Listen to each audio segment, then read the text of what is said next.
আসসালামু আলাইকুম। প্রিয় দর্শক, আজকে অনেকগুলো প্রসঙ্গ ছিল আলোচনা করার জন্য। ইনকিলাব মঞ্চের মুখপাত্র হাদিকে যে গুলি করা হয়েছে, সেখানে যে মোটরসাইকেলটা ব্যবহৃত হয়েছিল তার মালিককে গ্রেফতার করা হয়েছে। সে অবশ্য এক কথা বলেছে যে সে নাকি মোটরসাইকেলটা আরেক জায়গায় দিয়ে দিয়েছিল, সে নিজে চালায় না, শোরুমে দিয়েছিল। নিশ্চয়ই শোরুমের সঙ্গে যোগাযোগ হবে। আবার বিদেশ থেকে এক সাংবাদিক জুলকারনাইন শায়ের তিনি বলেছেন যে যে দুজন ওখানে ছিল তারা নাকি দেশ ছেড়ে পালিয়ে গিয়েছে। আবার পুলিশ বলছে তাদের পাসপোর্ট ব্লক করা হয়েছে, তারা বিদেশে যেতে পারবে না, এবং তারা অলরেডি চলে গিয়েছে এমন কোনো ইনফরমেশন তাদের কাছে নেই। এগুলো অনেক আলোচনার বিষয়, এগুলো লম্বা আলোচনা হয়তো আমরা করতে পারতাম, কিন্তু তার কোনোটাই না করে আমি অন্য একটা প্রসঙ্গ নিয়ে আজ কথা বলবো। সেই প্রসঙ্গটা হলো আনিস আলমগীর, আমাদের সহকর্মী আনিস আলমগীর সাংবাদিক, এবং একদম এলেবেলে কোনো সাংবাদিক না। বাংলাদেশের সাংবাদিকতার ইতিহাসে আনিস আলমগীরের বড় বড় একটা ভূমিকা আছে।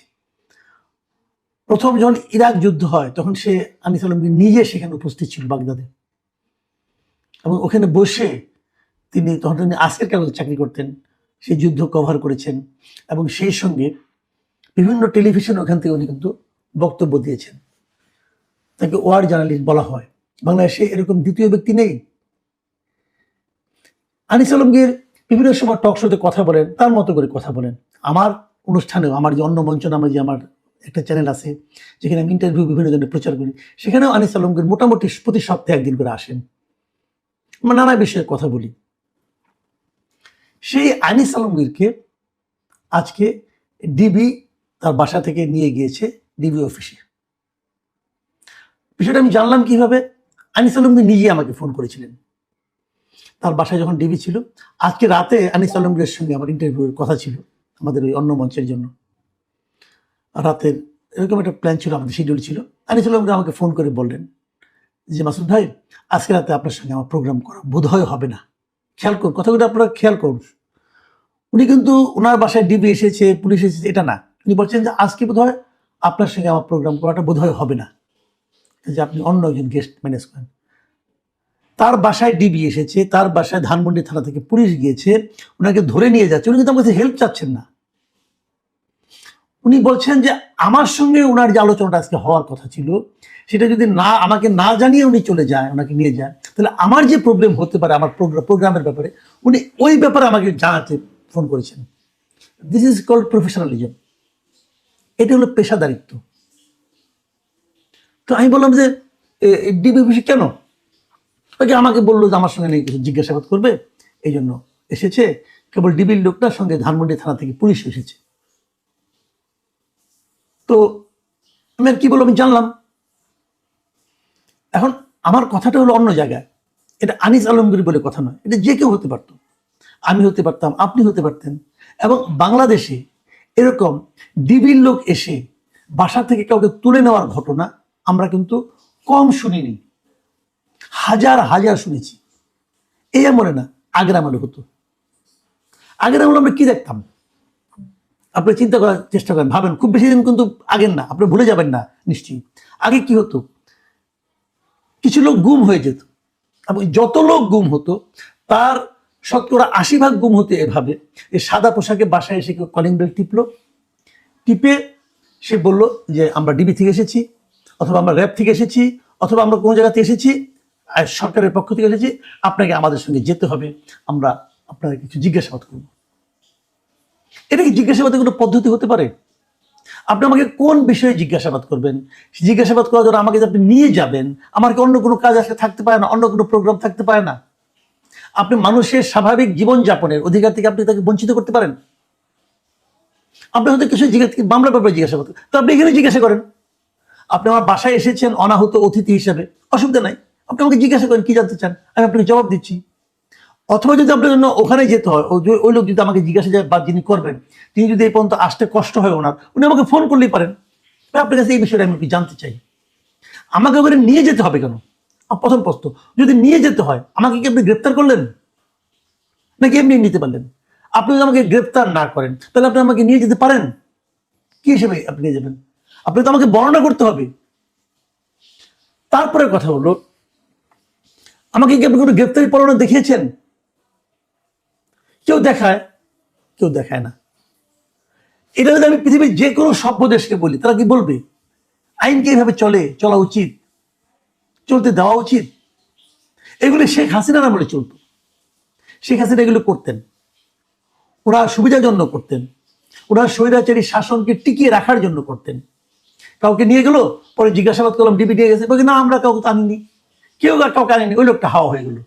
এটাকে আমরা গুম বলতাম, তাকে আর ফিরে পাওয়া যেত না। অনেক লোক এভাবে কিন্তু আমাদের দেশ থেকে হারিয়ে গেছে। এখন হয়তো হারিয়ে যাচ্ছে না, কিন্তু আপনি নিয়ে যাচ্ছেন। আপনি কোন আইনে নিচ্ছেন ভাই, আমাকে বোঝান। আপনাকে প্রথমত কি করতে হবে, আপনি যদি বাসার থেকে কাউকে ডাকতে চান, তাহলে তাকে আপনার গ্রেফতারি পরোয়ানা দেখাতে হবে। আজকে ঘটনাটা কিন্তু ঘটেছে সন্ধ্যার পরে। আমার কাছে সেই ফোনে কলের আছে, টাইম লেখা আছে, সেটা তো সন্ধ্যার পরে। পারেন আপনি? আমি আইন প্রয়োগকারী সংস্থাকে বলছি, আমি আইজিপিকে, পুলিশকে বলছি, আমি স্বরাষ্ট্র মন্ত্রণালয়ের বিষয় উপদেষ্টা জাহাঙ্গীর আলম চৌধুরীকে বলছি, উনি লেফটেন্যান্ট জেনারেল, আর্মির একটা সর্বোচ্চ পদে ছিলেন উনি, ওনাকে জিজ্ঞেস করছি আপনি পারেন? এই জাহাঙ্গীর আলম চৌধুরী কিছুদিন আগে কিন্তু বলেছিলেন যে আপনার কাছে যদি কোনো পোশাক ছাড়া যায়, আপনার ওখানে যদি কেউ এরকম গ্রেপ্তারি পরোয়ানা না নেয়, আপনি ঢুকতে দেবেন না, উনি বলেছিলেন। ওনার এই কথা, ওনার এই নির্দেশনা কি মানছে আইন প্রয়োগকারী সংস্থাগুলো? এটা কেন হচ্ছে? রাজনৈতিক চাপে হচ্ছে? কারো ইচ্ছা সেটাকে বাস্তবায়ন করার জন্য হচ্ছে? দেখুন, এর মধ্যে আমরা কিন্তু সোশ্যাল মিডিয়ায় কিছু জিনিস দেখলাম। এই কথাগুলো বললাম কেন, সেটাও একটু ব্যাখ্যা করি। শরীফ ওসমান হাদি যেদিন গুলিবিদ্ধ হলেন, সেই দিন বিভিন্ন সোশ্যাল মিডিয়ায় বিভিন্ন ব্যক্তি নানা রকম পোস্ট দিয়েছে, এবং সেই পোস্টগুলো দিয়ে তারা ইঙ্গিত দিয়ে বলার চেষ্টা করেছে যে এটা মানে সব মিলিয়ে যেটা দাঁড়ায় সেটা আমি ব্যাখ্যা করছি, যে এটা আওয়ামী লীগের লোকজন মারছে, তারাই করেছে কাজটা। করার পর তারপর এই আওয়ামী লীগকে দেশে প্রাসঙ্গিক করে তুলতেছে কিছু তথাকথিত বুদ্ধিজীবী, কিছু তথাকথিত সাংবাদিক, কিছু সুশীল, বলে তো আমাদের কয়েকটা নাম বলছে। সেই নামগুলির মধ্যে আনিস আলমগীর আছে প্রত্যেকটাতেই, দু একটাতে আমার নামও আছে, দু একটাতে আব্দুল নূর তুষারের নাম আছে, কোথাও কোথাও মঞ্জুর আলম পান্নার নাম আছে। আমাদের অপরাধ থেকে আমরা নাকি আওয়ামী লীগকে প্রাসঙ্গিক করে তুলছি। তো কিভাবে প্রাসঙ্গিক করছি আমি জানি না, তারা কিভাবে, কোনো ব্যাখ্যা দিচ্ছে না, কিন্তু কোনো প্রমাণ নাই, কোনো লজিক নাই, দিচ্ছে। আচ্ছা, আবার কেউ দিচ্ছে এটার সঙ্গে নাকি মির্জা আব্বাস জড়িত, মির্জা আব্বাসের ভাই জড়িত, বিএনপি জড়িত, এটাও বলছে। এইরকম লোকজনই বলছে, এই ইনফ্লুয়েন্সাররাই বলছে, এরকম সোশ্যাল মিডিয়া যারা নাকি ঝড় তুলে থাকেন তারা বলছেন। তাহলে এখন কি তাদেরকে গ্রেপ্তার করা হবে?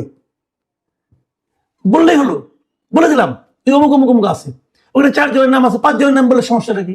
কেউ কেউ ছবি দিয়ে দিচ্ছে, সেখানে আবার আমার ছবি নাই একটাতে, সেখানে নিচে একজন কমেন্ট করতেছে মাসুদ কেমালের ছবি এখানে দেওয়া উচিত ছিল। মানে কত সহজ, মানুষের গায়ে ট্যাগ লাগিয়ে দেওয়াটা কত সহজ। এই ট্যাগ দেখে দেখে কি আমাদের পুলিশ বাহিনী চলে? পুলিশ বাহিনী কি সোশ্যাল মিডিয়ার এই সমস্ত ট্যাগ দেখে তারপরে তারা কাজ করে? তাদের গোয়েন্দা তৎপরতা কি এরকম এই মানের, এই পর্যায়ে আমরা নেমে এসেছি? ভাবুন, আমি অন্য একটা পয়েন্টে আসি। ভাবুন, হয়তো আনিস আলমগীরকে একটু করে ছেড়ে দেওয়া হবে, ধরে নিচ্ছি ভালোটাই, হয়তো ওনাকে ছেড়ে দেবে, ঠিক আছে আপনাকে আমি কিছু জানতে চেয়েছিলাম, আপনি এগুলি কেন বলেন, কি বলেন, শুনে এটা ব্যাখ্যা দিলে চলে আসলো। হয়তো সে আজকে রাত্রে 12টার মধ্যে চলে আসবে, আবার হয়তো নাও আসবে। যদি না আসে কি হবে? ওনাকে আপনি জেলে পাঠিয়ে দেবেন। কেন? কারণটা তো বলবেন। আচ্ছা ঠিক আছে, ধরলাম ফেরত আসলো, জেলে পাঠালেন না। এই যে মাঝের সময়টুকু, সন্ধ্যা থেকে রাত্র 10টা-11টা পর্যন্ত, এই আনিস আলমগীর যে ফ্যামিলি, ওনার ওয়াইফ, ওনার নিজের আত্মীয় স্বজন, ওনার ভাই, ওনার বোন, ওনার সন্তান, তাদের উপর দিয়ে কি যাবে ভাবুন তো একবার। এই যে তাদেরকে একটা টেনশনে রাখা, এই অধিকার কি এই রাষ্ট্র আপনাকে দিয়েছে? এই রাষ্ট্রের আইন আপনাকে দিয়েছে? মানে আপনি একটা সংস্থার লোক, তার মানে আপনি যা ইচ্ছা তাই করতে পারেন? আপনি মানুষকে এভাবে টেনশন রাখতে পারেন? একবার ভাবুন, আমরা কি মনে করি, আমরা কেমন রাষ্ট্র চাই, আমরা কোথায় ছিলাম আগে? আমি হাসিনার আমলে কি বিভৎস একটা অনিশ্চয়তার মধ্যে ছিলাম, আমরা কি সেটাকেই ধারণ করে চলবো? এটা কেন? কতদিন এটা চলবে? আমরা এটাকে কতদিন বহন করব? আমরা তো ডক্টর ইউনূসকে দায়িত্ব দিয়েছিলাম যে উনি একটা জবাবদিহিমূলক প্রশাসন তৈরি করবেন। এই প্রশ্নগুলির জবাব কে দিবে আমাদেরকে? হয়তো কালকে বলবে ঠিক আছে আপনি তো অনেক প্রশ্ন করেছেন, চলেন আপনাকেও নিয়ে যাই, প্রশ্নের উত্তর দিই। নিয়ে তারা তাদের মতো করে উত্তর দিল, পারে, তাদের হাতে ক্ষমতা আছে, তাদের হাতে লাঠি আছে, তাদের হাতে ইচ্ছে করলে নিয়ে যেতে পারে, আমাকেও নিয়ে যেতে পারে। আমাকে এতে কিছু যায় আসে না। কিন্তু আমি একা মাসুদ কেবল আমার কি হলো না হলো, এক আনিস আলম করে কি হলো না হলো, কিছু যায় আসে না। কিন্তু এগুলো উদাহরণ তৈরি করে, এগুলো সরকারের ইমেজকে নিয়ন্ত্রণ করে, সরকারের ইমেজকে প্রকাশ করে, মানুষকে বোঝায় যে আমরা এতটা ভীতিকর, আমাদের ব্যাপারে কোনো সমালোচনা তোমরা করবা না। আচ্ছা, আনিস আলমগীর বিপক্ষে যেগুলো বলা হচ্ছে, সে আওয়ামী লীগকে প্রাসঙ্গিক করে তুলছে, আমি এই জিনিসটাই একেবারেই বুঝি না। আওয়ামী লীগ অপ্রাসঙ্গিক হয় কিভাবে? ওই যে কি একটা ছেলে আছে, একটা নাবালক ছেলে আছে, একটা দেখলে মদিন দেখলাম, বলতেছে এনসিবির ছেলে, তারা বলতেছে যে আমরা নাকি আওয়ামী লীগকে প্রাসঙ্গিক করে তুলছি। অপ্রাসঙ্গিক আপনি কিভাবে করবেন? যাকে আপনি নিষিদ্ধ করবেন সেটাও তো প্রাসঙ্গিক, নিষিদ্ধ হওয়ার জন্য প্রাসঙ্গিক। কয়েকটা শব্দ শিখছেন, ওই শব্দগুলি যেখানে সেখানে প্রয়োগ করে ভাবেন যে বিশাল বুদ্ধিজীবী হয়ে গেছেন। ভাই, এত সহজ না, আর একটু লেখাপড়া করেন। আমি বারবার একটা কথা বলি যে এক বইয়ের পাঠক সম্পর্কে সাবধান। ওরা ওই একটা দুটো বই পড়ে বিশাল জ্ঞানী হয়ে গেছে, জেনজি হয়ে গেছে, যার তার সম্পর্কে যা তা বলতেছে। আসেন না, আমি তো ওপেন চ্যালেঞ্জ দিই, আপনি বাসে আসেন, বসেন, গণতন্ত্র কাকে বলে শিখে আসেন। ভাই, যারা আপনাদের উস্তাদ আছে, উস্তাদদের নিয়ে আসেন, বসি, কথা বলি। হুট করে একজনের উপর ট্যাগ লাগাবেন না। আরেকজন বলতেছে যে এরা তো বিভিন্ন টক শোতে যায়, টিভিতে যায়, ওই টিভিতে যে আপনারা এদেরকে অ্যাটাক করেন। মানে কত বড় দুর্বৃত্ত! আর এগুলো আমাদের আইন শৃঙ্খলা বাহিনী সেগুলো দেখে দেখে তারা অ্যাকশনে আসে, দেখে দেখে বিভিন্ন কাজ করে। আমি খুবই অসন্তুষ্ট হয়েছি এবং আমি খুব বিরক্ত হয়েছি যে আমাদের দেশ এভাবে যদি চলতে থাকে, তাহলে এই যে আমাদের এতদিনের যে শ্রম, একটা স্বৈরাচারীকে আমরা দেশ থেকে হটিয়েছি, তার বিনিময়ে আমরা কি পেলাম? আমরা কি এটা পেতে চেয়েছিলাম? প্রিয় দর্শক, আমি প্রত্যাশা করি